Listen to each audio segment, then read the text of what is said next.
the Daily Brad Devotions.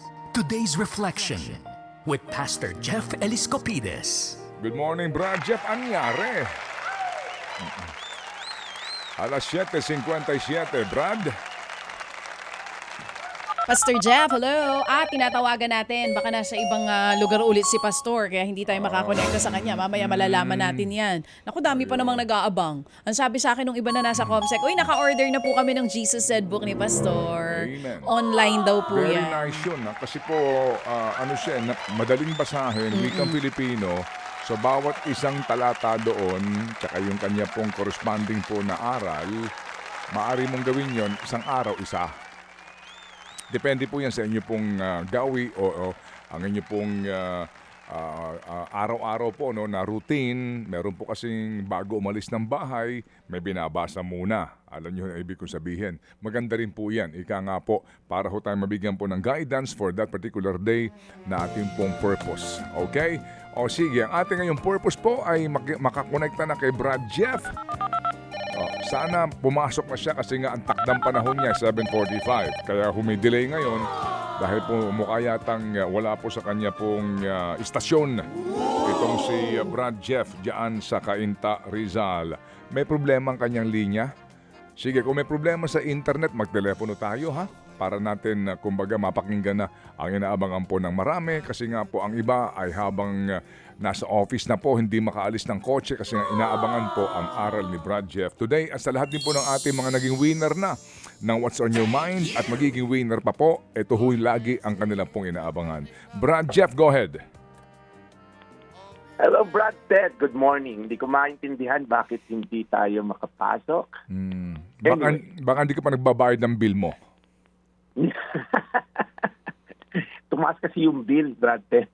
Anyway. Staggered muna sana. Pero Pastor Jeff, okay Sige. lang yan. Sige. Malinaw ang audio mo. Ready na mga kapatid natin na marinig ang magandang balita ngayong Biyernes. Yes, of course. Pinakamahalaga rito yung mensahe more than yung magandang lalaki. Anyway, kaya na ni Ted yung gandang lalaki na part.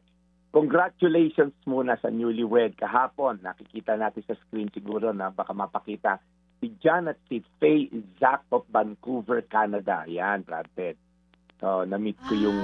Foreigner pala yung guy, Pastor. Oo, Oo. afam talaga. Afam, oo. Ganda naman. Best wishes at ang ganda-ganda naman syempre nitong Pinay na wifey niya. Yes. Oo nga. Ang ganda lang kasi, yung tatay nung groom is also a pastor in Canada. Ang pangalan din, Jeff. So, nagkakwentuhan kami na matagal ni Pastor Jeff, an older guy than me, a Baptist church in Vancouver. Anyway, so, marami pong nagtatanong nga doon sa wedding kahapon kasi been married for 30 years as well this coming March 31. Maraming tatanong na couple, paano ba tumatagal yung marriage? Paano ba mapapanatiling in love sa isa't isa? Well, sabi ko, hindi naman yan dahil walang problema, o hindi dahil wala kaming pinagdadaanan, or maaaring yung iba sa inyo makaka-attest to this. Actually, lahat ng marriage, may moments ng misunderstanding, disagreement, frustration. Ang question lang po, hindi yung paano ba maiwasan ng problema. Ang question is, how do we stay committed despite the challenges and problems? Alam niyo po, sabi sa Mateo 19:6, hindi na sila dalawa, kundi iisa. Kaya't ang pinagsama ng Diyos ay huwag paghiwalayin ng tao. So meron pong divine institution na tinawag. Pinag-institute po, pinag-isa, pinag-ugnay ng Diyos ang mag-asawa. Kaya po wag daw paghiwalayin ng tao. So stay married by choosing love. Hindi lang po ito base sa feelings. Kasi ang feelings pabago-bago. May araw na sweet ka. May araw na silent treatment naman. Kaya sabi po sa Bible, love is not just an emotion, it's a decision. Sabi sa 1 Corinthians, love is patient. Hindi sinabing try to be patient or if you feel like patient. No. Love is patient, it's kind, it's persevering. So yung strong marriages po are built on commitment, not just chemistry. Ulitin ko hindi lang po puro committed ako dyan, hindi lang po may chemistry kami. Paano po kung wala na kayong chemistry? It's a commitment. Pangalawa po, is stay married by learning to forgive. Okay? And not just, alam niyo yon, parang tinatawag na kita, yung forgive po means to release, to hurl away, to free yourself. Ibig sabihin po, sa marriage, hindi maiwasan ng hurt. Yung words na spoken in anger, misunderstanding, mistakes, Pero po yung forgiveness, again, it's a decision. Sabi sa Ephesians, forgive as Christ God forgave you. Okay? So, forgive daw dahil tayo'y pinatawad din ng Diyos. It's not a sign of weakness, it's actually a sign of strength. It's also a protection para hindi po lumalim yung bitterness sa isa't isa at mag-cause ng maraming problema sa future. And lastly, stay married by keeping God at the center of the relationship. Alam niyo po, the strongest marriage are not just built on compatibility. They are built on shared faith. Pagka po yung couples, they pray together, they seek God together, they grow spiritually together, si God po nai-involve. So para po siyang triangle. Tingnan niyo po yung picture na to, triangle, si God yung nasa tuktok ng tatsulok, kayong dalawang mag-asawa nasa dalawang gilid. The more you get closer to God, the more din kayo nalalapit sa isa't isa. So ang goal po, hindi kayo maging malapit sa isa't isa. Lahat naman ang kinasal ko, malapit sa isa't isa sa simula. Ang dami ring mga tao malapit sa simula sa isa't isa. Pero ba't nawawala yung pagkakaisa pagka po wala si God sa picture? So again po, si Jesus ang pundasyon ng ating relasyon. Mateo 19:6, hindi na sila dalawa, kundi iisa. Kaya't ang pinagsama ng Diyos ay huwag paghiwalayin ng tao. Ay manalangin, Panginoon, salamat po sa kabila ng mga challenges sa marriage, Lord God. Even si Eva at Adan, Lord, ang unang married couple na challenge ng kaaway. Alam ko, Lord, na malaki ang pag-asa ng aming bayan pag maayos ang pamilya.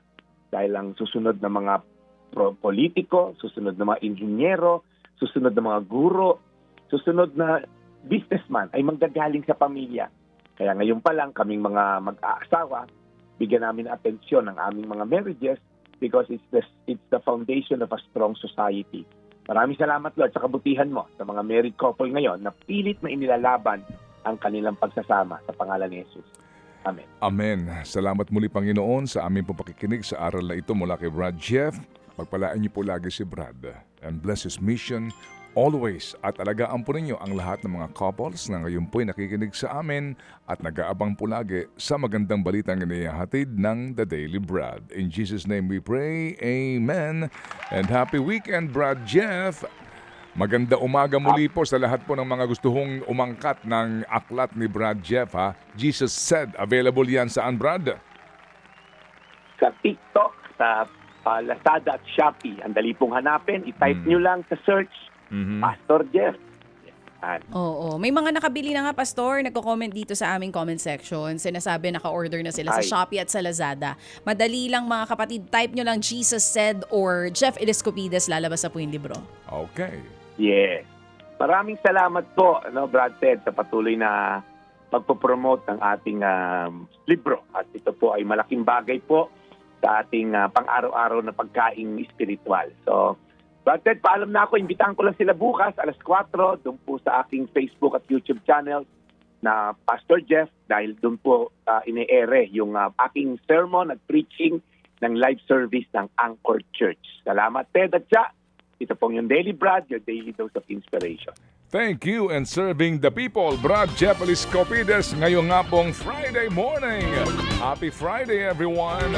Mga kapatid, para sa iba pang mga balita at impormasyon, sundan niyo po kami sa X, Instagram, Facebook at syempre sa TikTok, True Network PH. Mag-subscribe din po kayo sa aming YouTube channel, True Network. May website din po tayo, truenetwork.ph. At pwede nyo rin po kaming mapanood sa Channel 19 ang aming True FM TV. Lagi pa rin makinig sa radyo dito po sa 105.9 True FM dahil dito, lagi po sa'yo, kapatid. Ito tayo sa totoo, tunay at tapat.